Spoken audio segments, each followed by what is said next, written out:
Cara merasakannya jangan menjadi beban kewajiban. Cara bacanya itu baca sebagai kasih Allah kepada kita. Kalau menjadi beban, nanti berat menerimanya, malas menunaikannya.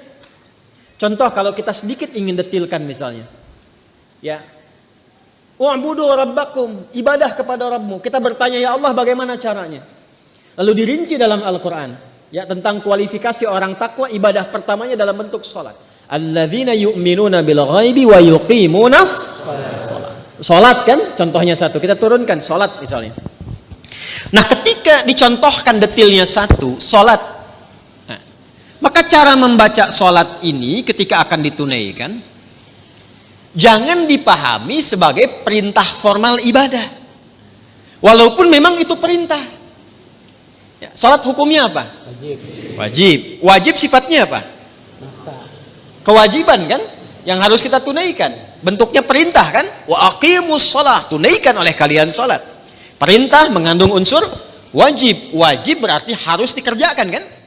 Nah perintah itu turun dasarnya sebagai kasih Allah. Jadi kalau perintah itu cuma bentuknya saja, formalnya untuk diberikan kepada kita. Tapi di balik perintah itu yang harus kita rasakan dan tanamkan ke jiwa kita. Jadi ketika diperintahkan sholat, jangan lihat kewajibannya. Karena nggak dilihat pun tetap wajib. Paham? Yang dirasakan itu maknanya. Apa hikmahnya di balik ini? Karena itu ketika Nabi diutus pun bukan hanya menerangkan, ini kerjakan, ini tinggalkan. Tapi hikmahnya apa? Karena itu Nabi mengajarkan tentang hikmah karena diperintahkan Quran.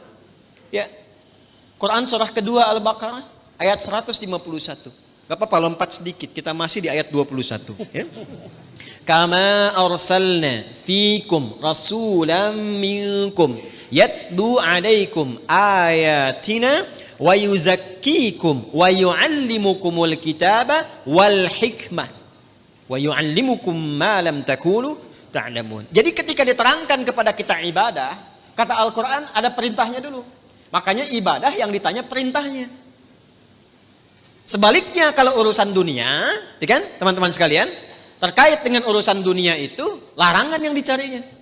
Jadi kalau urusan ibadah jangan ditanya larangannya, karena sifatnya perintah. Ditanya dalil perintahnya apa. Saking sayangnya Allah, gak usah banyak-banyak, ini aja yang diperintahkan kerjakan. Jadi jangan tanya larangan. Kalau ditanya larangan gak akan ketemu dalilnya. Sholat subuh berapa rakaat? 2. Boleh gak 3? Kan gak ada larangannya. Ada gak larangan ditemukan sholat subuh 3 rakaat? Sampai kiamat kurang 2 hari gak akan ditemukan. Karena memang salah pendalaman. Kalau ibadah itu yang dicari perintahnya. Kalau ada perintah kerjakan, maka turun ayat sebagai dalil. Ya, konsepnya begitu. Kama arsalna fikum rasulan minkum yatlu alaikum ayatina. Turun ayat dari kami. Apa ayatnya? Dalilnya apa? Wa aqimus shalah. Baru kita sholat. Lihat prakteknya dari Nabi. Contohnya bagaimana? Dibatasi, saking sayangnya Allah gak usah banyak-banyak. Tapi kalau kita ikuti dapat hasilnya. Nah sekarang bagaimana menjalaninya? Setelah turun ayatnya, belajar cara melakukannya, bahas juga hikmahnya supaya nikmat menjalani ibadahnya. Karena ketika ayat diturunkan, hikmah menyertainya. Itu permintaan turunnya hikmah itu sampai dimohonkan 2 orang Nabi dan Rasul, ayah dan anak. Nabi Ibrahim dan Nabi Ismail setelah tuntas alaihi wassalam meninggikan bangunan Ka'bah yang runtuh bagian atasnya di masa Nabi Nuh karena terkena banjir itu, tersisa pondasi. Masih ingat 2 tahun lalu saya terangkan? Ya kan? Pondasi bahasa Arabnya kalau satu kaidah. Kalau banyak jamak qawaid. Meninggikan bahasa Arabnya rafa'a yarfa'u. Ya. Yarfa'u. Ka'bah itu pertama kali ditetapkan oleh Allah sebagai kiblat manusia disebut bait. Inna awwala baitin wudi'a lin-nas, bait. Di Ali Imran ayat 96 itu. Di era Nabi Nuh alaihissalam terkena bagian banjir atasnya, tersisa pondasinya. Ka'bah ada berapa titiknya? 4 ya, kurang lebih gitu kan. Berarti setidaknya pondasinya ada berapa sudut? 4 bagian. Kalau 4 jama' atau tunggal? Jama'. Berarti harus bentuknya qawaid. Meninggikan tadi apa? Yarfa. Apa yang ditinggikan? Bait. Buka Al-Baqarah ayat 127. Paling kiri sebelah atas di mushaf. Wa idh yarfa'u Ibrahimul qawa'ida minal baiti wa Ismailu. Ada ayatnya? Wa idh yarfa'u Ibrahimul qawa'id minal bait wa Ismailu. Dan ketika Ibrahim alaihissalam meninggikan bangunan Ka'bah itu, pondasi Ka'bah itu ditinggikan kembali, disertai oleh Ismail. Ada takdim wa ta'khir. Kenapa Ismailnya diakhirkan? Ini kalau katanya menyatu bersamaan, Allah bisa katakan begini, misal di luar Al-Quran ya, wa idh yarfa'u Ibrahimu wa Ismailu. Tapi di sini Ismailnya di akhir. Wa idh yarfa'u Ibrahimul qawa'ida minal baiti wa Ismail. Kalau keduanya subjeknya disatukan, itu pekerjaannya sama bobotnya. Tapi kalau yang satu diawalkan, yang satu diakhirkan, maka yang diakhirkan itu bantu-bantu saja. Makanya tugas awalnya untuk Nabi Ibrahim. Nabi Ibrahim ketika melangkahkan kaki pertama untuk membangun sesuatu, langkah untuk menunjukkan kemuliaan membangun sesuatu, itu makam namanya. Makanya tapaknya makam Ibrahim itu kan ada ya. Ya, kekinian itu lokasinya. Nah, di situ pertama kali itu menapak untuk meninggikan kembali. Begitu kemudian mau membangun, meninggikan, anak datang. Nanti saya rinci saat Idul Adha. Datang merasakan beban ayah.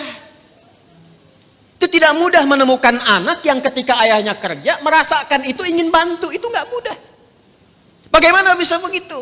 Nanti pas khutbah Idul Adha saya terangkan. Singkatnya datang bawa batu. Batu bahasa Arabnya itu hajar. Ya. Kalau disusun-susun jadi satu bagian disebut hijr. Kalau menjadi ruangan disebut hujrah. Maka datang bawa batu disusun-susun itu. Nah, bagian itulah yang disebut dengan hijr Ismail sekarang.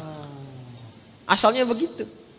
Nah, secara singkatnya ketika sudah jadi bangunannya itu berdoalah kepada Allah. Di antara doanya itu yang ayat 129. 129-nya, Rabbana wab'ats fihim rasulam minhum yatlu alaihim ayatika wa yu'allimuhumul kitaba wal hikmah wa yuzakkihim innaka antal azizul hakim. Ya Allah, mohon ya Allah, nanti utus Rasul yang terakhir itu, Rasul yang paling terakhir. Karena Rasul ini yang paling mulia, ya, nanti setiap Nabi dan Rasul, nanti ketika masuk ke ayatnya kita akan bacakan. Itu semua Nabi dan Rasul bisa bertugas setelah mengambil komitmen perjanjian dengan Allah akan membantu risalah Nabi Muhammad SAW. Di risalah Nabi Muhammad itu sudah diviralkan di zaman setiap Rasul sebelum kedatangan Nabinya. Ya. Wa idh akhadallahu mitsaqan nabiyyina lama ataitukum min kitabin wa hikmatin thumma ja'akum rasulun musaddiqun lima ma'akum la tu'minunna bihi wa la tansurunna qala aqrartum wa akhadhtum ala dhalikum isri qalu aqrarna qala fashhadu wa ana ma'akum asyahidin wa ana ma'akum minasyahidin. Jadi enggak mungkin ada rasul bertugas kecuali dalam tugas itu ada komitmen untuk membantu, menerangkan dan menguatkan risalah Nabi Muhammad SAW yang akan bertugas kemudian. Nabi Ibrahim, Nabi Ismail, itu keduanya bermohon, ya Allah, karena ini Rasul yang paling mulia, maka mohon ya Allah lahirnya dekat tempat yang paling mulia. Mana tempat yang paling mulia di bumi? Ka'bah. Di Makkah Al-Mukarramah. Karena itu satu-satunya Nabi yang lahir dekat Ka'bah itu cuma Nabi Muhammad SAW. Nabi Ismail dimakamkannya dekat situ, yang dekat sumur Zam-Zam itu. Ya. Tapi yang lahir di situ hanya Nabi Muhammad SAW.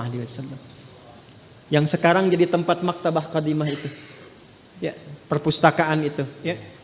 Cuma sengaja disamarkan supaya menunjukkan kepada masyarakat itu, ya, tentang situs-situs yang benar tapi tidak digunakan sebagai bagian dari penyembahan. Kadang nyampe sana ada yang salah kiblat. Gitu. Salatnya ngadep ke situ, makanya dituliskan di situ pakai gambar-gambar dicoret begini.